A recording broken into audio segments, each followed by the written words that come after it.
banyak mungkin hal-hal rintangan yang akan dihadapi oleh bangsa kita, dan apalagi tahun ini akan menghadapi tahun pemilu yang tentunya kayaknya kalau kita ibarat berada di sebuah kapal gitu, atau pesawat yang dimana pilot itu melihat di depan itu akan ada turbulensi, maka turbulensi itu si pilot akan mengatakan silakan safety belt semuanya dipasang masing-masing, sehingga mungkin dalam hal ini adalah bahwa akan ada turbulensi yang dilalui oleh negara kita, dan kita mendoakan agar tidak ada yang buruk terjadi gitu ya kepada bangsa kita, dan kita berharap bahwa tentunya bangsa kita menjadi bangsa yang kuat. Pertama-tama saya mau mengucapkan terima kasih kepada ISB yang sudah berinisiasi dengan acara ini.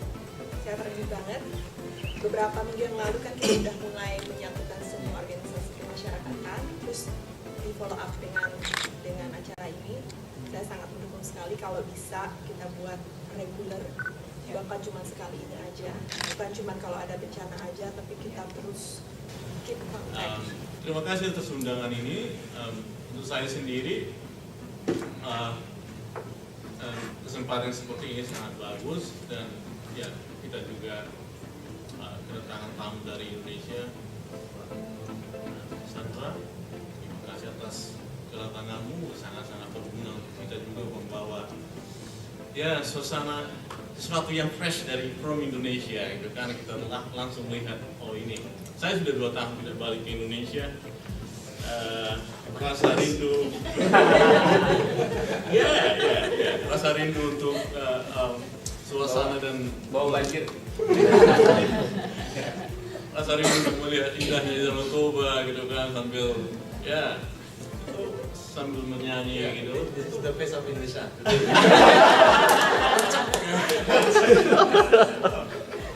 Dan mudah-mudahan ya, saya sangka kita seluruhnya punya ide-ide yang bagus bagaimana menciptakan, membuat negeri kita yang kita cintai yang sudah 68 tahun merdeka, ya membawa sesuatu perubahan yang baru.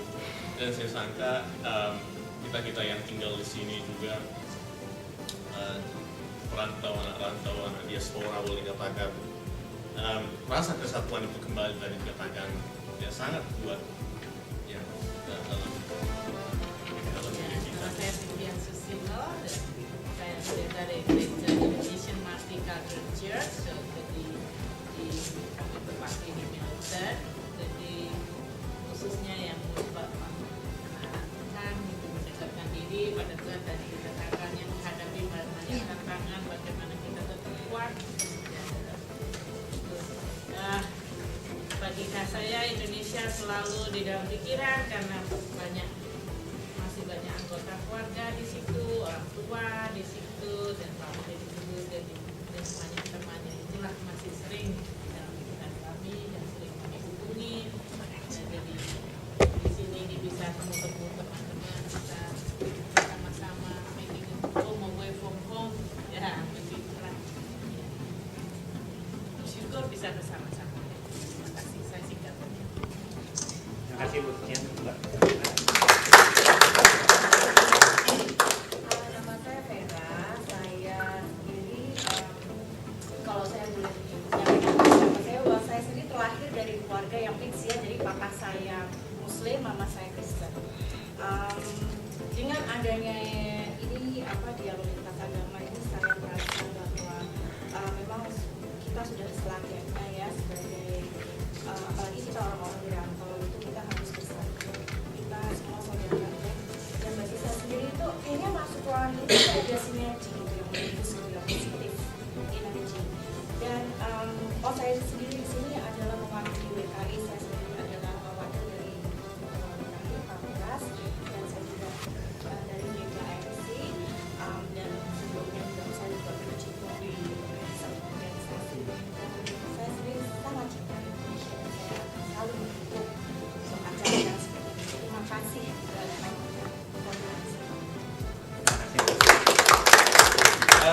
Terima kasih kepada ISB yang sudah bisa memfasilitasi kehadiran Gus Chandra Malik.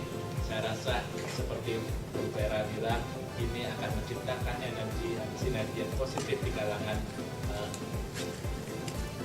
umat-umat beragama ataupun diaspora-diaspora Indonesia yang ada di Indonesia. Jadi sekali lagi terima kasih kepada ya, karena gotong royong itu tradisi kita dari dulu. Itu perlu, dan juga student perlu di sini mengimplementasikan, jangan ikut tradisi Australia yang one man show ya pokoknya. Saya juga bangga, makanya saya setiap Jumat kerja saya pakai batik. Saya pakai batik. Karena ini aset nasional Indonesia. Jadi mereka bule itu bangga.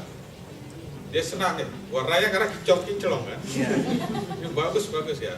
Nah, saya bilang kalau saya pulang saya bawain buat mereka. Itu salah satu menunjukkan jati diri. Itu. Kita Indonesia itu besar, kalau bersatu. Tapi sementara ini kita memang karena kondisi ekonomi mungkin jadi bisa digoyang-goyang, kayak air digoyang-goyang kalau kosong. Kalau penuh susah goyang. Terima kasih waktunya, terima kasih undangannya dari ISB. Saya sebagai wakil dari ICF, wakil juga dari IDN di sini ya juga tersentuh dengan ide yang dicetuskan dari ISB Pak Fenty bahwa inilah suatu kerinduan kita yang dari dalam bisa bersatu bersama-sama untuk bisa melangkah untuk bisa mendapatkan satu sinergi yang luar biasa sehingga untuk waktu yang akan datang kita bisa membuat suatu yang nyata untuk kepentingan bersama. Terima kasih.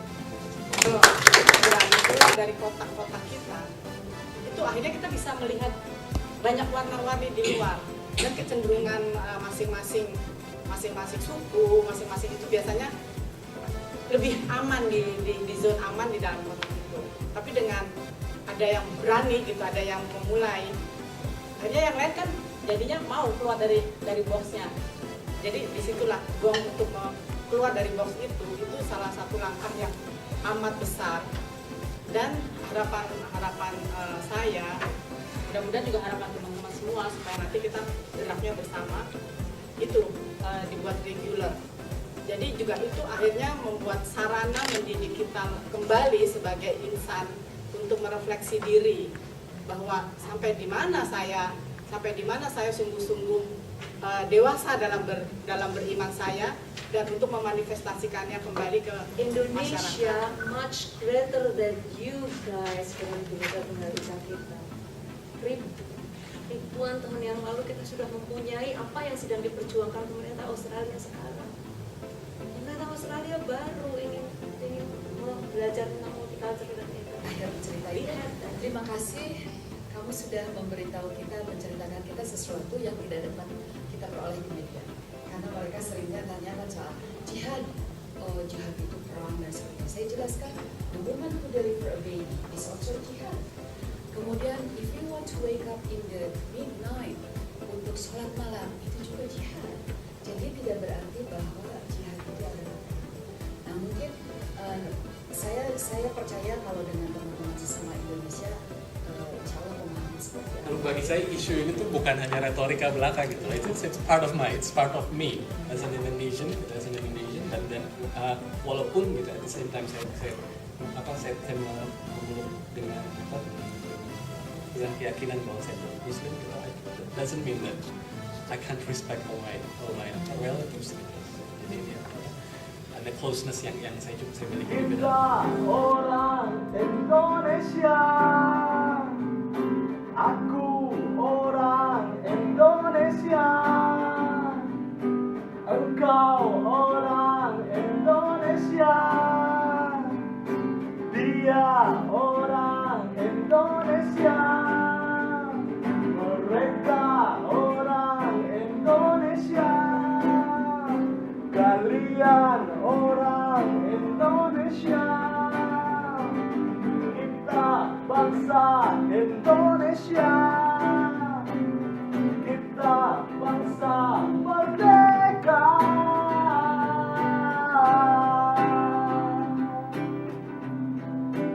Satu nusa, satu bangsa, satu bahasa, satu cinta Indonesia. Merdeka! Merdeka! Terima kasih.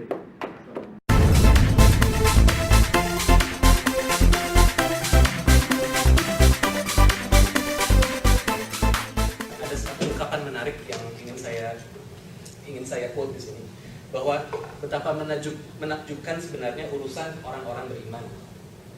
Karena semua urusannya adalah kebaikan. Kalau dia mendapat sesuatu yang menyenangkan, dia bersyukur. Kalau dia mendapat sesuatu kesulitan, dia bersabar. Dan itu pun baik baginya. Nah, sambutan saya hari ini berkisar antara dua kata indah ini, yaitu syukur dan sabar.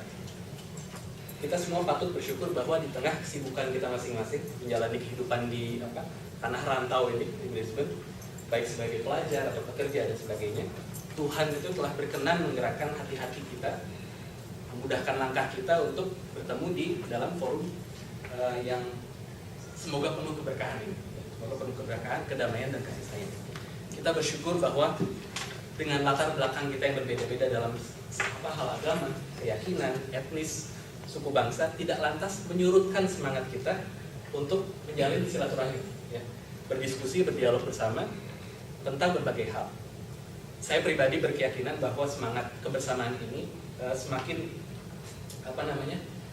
menggelora, berapi-api ketika kita tinggal di tanah rantau. Ketika tinggal di sini itu justru keinginan untuk bersama itu seyogianya semakin besar, sehingga melahirkan suatu rasa rindu yang mendalam pada suatu identitas yang menjadikan kita semua satu, dan itu adalah kecintaan kita kepada Indonesia. Ya, kecintaan kita kepada Indonesia ini tentu lahir dari sebuah perenungan panjang atas kearifan sejarah dan ide besar para pendahulu kita yang melahirkan Indonesia dengan pengorbanan jiwa raga, gitu, dengan jiwa raga dan harta, gitu ya, dan tetesan puluh air mata dan darah dan sebagainya. Kita bersyukur bahwa Indonesia itu lahir dari suatu semangat luhur yang menjadikan nilai inti dari masyarakat Indonesia, yaitu gotong royong. Kita selalu biasa untuk mendengarkan gotong royong, solidaritas itu sebagai respon atas penderitaan panjang kita dijajah, ya, yang mendera Nusantara selama berabad-abad. Para pendahulu kita bersepakat bahwa kolonialisme ini hanya bisa dihadapi jika ikatan sosial berbasis etnis, kesukuan itu bisa dilebur menjadi ikatan kebangsaan, yaitu bangsa Indonesia. Para pendiri bangsa Indonesia pun sepakat bahwa struktur politik, ya, berupa kerajaan-kerajaan kecil Nusantara itu tidak cukup mampu untuk menggempur hegemoni penjajah, gitu, dalam jangka waktu yang sangat lama. Makanya akhirnya diikat bersama dengan istilah Negara Kesatuan Republik Indonesia, ya, yang fotonya sudah kita kenal bersama, Bhinneka Tunggal Ika. Kita bersyukur bahwa dalam konteks kegotong royongan itu Pancasila lahir sebagai perekat atas semua ideologi atau cara pandang mainstream yang berkembang di Indonesia, yaitu agama, humanisme, nasionalisme, demokrasi, dan sosialisme. Semua nilai atas ide-ide tersebut adalah baik, dan jika seluruh kebaikan itu dipadukan akan menjadi kebaikan yang lebih besar, ya. Dan kontekstualisasi atas nilai-nilai Pancasila tersebut itu sudah diekstrak menjadi konstitusi negara Republik Indonesia, yaitu UUD 45. Ya. Itulah 4 pilar yang menopang perjalanan Indonesia hari ini dan masa yang akan datang, yaitu Bhinneka Tunggal Ika, NKRI, Pancasila, dan UUD 45. Kita bersyukur pula bahwa Indonesia telah melewati masa-masa kritis, ya, sebagai negara bangsa atau nation state modern, melalui proses pergulatan dan pergumulan ide yang tentang gagasan sistem sosial yang untuk mewujudkan sesuatu yang kompatibel dengan karakter bangsa kita, ya. Pergumulan yang mengedepankan hubungan antara negara dan agama, antara negara dengan pasar, gitu, dan antara pusat daerah selama Orde Lama, Orde Baru, dan Reformasi. Indonesia telah dan sedang menuju pada titik keseimbangan baru. Sedang menuju nih, kita udah melewati masa kritis itu, kita sedang menuju ke titik keseimbangan baru yang menempatkan negara, agama, dan pasar serta pusat daerah secara lebih proporsional, lebih seimbang, ya, dan konstruktif melalui proses transisi demokrasi yang lagi jalan ini, Bapak dan Ibu hadirin sekalian, di tengah semua itu, di tengah semua kesyukuran itu, beberapa waktu lalu negeri kita tengah dilanda berbagai cobaan. Ya. Tanah air kita dilanda bencana alam berupa banjir, tanah longsor, gunung meletus, dan sebagainya. Maka sebagai komunitas beragama, selain bantuan material yang sudah kita galang, ya contohnya kita yang untuk fundraising untuk banjir Jakarta waktu yang Sinabung dan segala macam, itu kita sudah menggalang bantuan seperti itu. Kita pun tetap harus mendoakan mereka agar tetap diberikan kekuatan dan kesabaran, dan itulah salah satu tujuan dari mengapa kita di sini sore ini. Energi kesabaran tadi juga perlu ditumbuhkan dalam konteks menyikapi proses transisi demokrasi yang tadi disebutkan, ya. Sebelum beranjak ke demokrasi yang lebih substansial, gitu, seperti keadilan, kesetaraan di depan hukum pemerintahan, penghargaan terhadap hak asasi manusia, penghargaan terhadap perbedaan pendapat, ide, gagasan, dan sebagainya. Nah, demokrasi kita tuh masih berkutat pada sarana-sarana yang prosedural, seperti pelaksanaan pemilu, ya. Pemilu presiden, pilkada. Namun demikian, sebuah negara besar yang telah menderita selama masa otoritarian kemarin, Orde Baru selama puluhan tahun, bagaimanapun juga capaian ini tetap perlu diapresiasi, walaupun ini semuanya masih proses. Halaman terakhir kita pun patut bersabar, bukan hanya bersabar untuk mendengarkan ini, ya, tapi mohon bear with me for a second, bahwa capaian tahapan demokrasi bangsa Indonesia yang masih seumur jagung ini masih belum cukup mampu membawa kita kepada tingkat kesejahteraan dan kemakmuran rakyat yang kita cita-citakan. Kita harus bersabar untuk menghadapi proses itu. Kesalahan bukan pada pilihan jalur demokrasinya, melainkan lebih pada level kepiawaian kita, kemahiran kita yang masih rendah dalam mengoptimalisasi sarana-sarana ini melalui ilmu pengetahuan, karena proses transisi masyarakat dari yang dulu ke sekarang itu masih belum tuntas, masih berjalan, gitu. Dari sesuatu yang istilahnya instinct based ke knowledge based itu masih belum tuntas. Nah, dalam konteks capaian transisi demokrasi itu, maka komunitas-komunitas beragama masyarakat Indonesia di Brisbane itu terpanggil, gitu, terpanggil untuk menyampaikan pesan cinta dan perdamaian kepada seluruh masyarakat Indonesia di Australia maupun di Indonesia dalam rangka turut mensukseskan proses suksesi kepemimpinan Indonesia secara damai dan bermartabat melalui pemilu legislatif dan pemilu presiden yang akan berlangsung di tahun ini, seperti yang tadi saudara kita Feby udah bilang. Seraya kembali menghembuskan semangat kebersamaan tadi. Ya, ini adalah reminder, gitu, bahwa kita mempunyai roots kebersamaan tadi dan gotong royong yang itu sudah menjadi karakter dasar masyarakat kita. Kita sangat berharap Indonesia ke depan adalah Indonesia yang lebih religius, sejahtera, dan berpengetahuan. Semoga acara silaturahmi kebangsaan antar umat beragama di Indonesia ini, beragama Indonesia di Brisbane, hari ini dapat menghasilkan sesuatu yang bermanfaat bagi komunitas Indonesia di Brisbane khususnya, dan masyarakat Indonesia di tanah air pada umumnya. Mari kita jadikan momentum ini untuk mengingatkan saudara-saudara kita akan pentingnya mensukseskan pemilu legislatif dan presiden tadi sebagai tonggak keberhasilan dari proses transisi demokrasi Indonesia.